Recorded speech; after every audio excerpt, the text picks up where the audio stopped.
ভাঙ্গল side দিয়ে লঞ্চটি যাচ্ছে। লঞ্চটির নাম হচ্ছে ইয়াদ 1।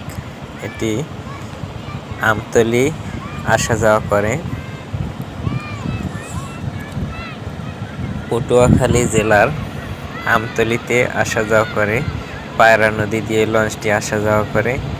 গাইস দেখতে থাকুন এবং আমাদের সাথেই থাকুন। লঞ্চটি অনেক বড়, দেখুন অনেক সুন্দর চলতেছে, কিন্তু অনেক জোরে চলতেছে। দেখুন এই যে লঞ্চটির নাম হচ্ছে ইয়াদ 1, অনেক বড় এবং চলেও ভালো। এই লঞ্চটিতে আমি কয়েকবার যাতায়াত করেছি, ভালো আছে। তো আপনারা যাতায়াত করতে পারেন, যারা আমতলী লাইনে আসা যাওয়া করবেন তারা এই লঞ্চটিতে আসা যাওয়া করতে পারেন, কোনো সমস্যা নাই। এটার থেকে একটু বড় লঞ্চ আছে, একটু কি অনেকটাই বড়, সেটা এটার থেকেও বড়, সেটার নাম হচ্ছে তরঙ্গ। ওই আমতলী লাইনে আসা যাওয়া করে। তো গাইস দেখতে থাকুন এবং আমাদের সাথে থাকুন। এই ছোট্ট নৌকাটি পাড়ি দিছে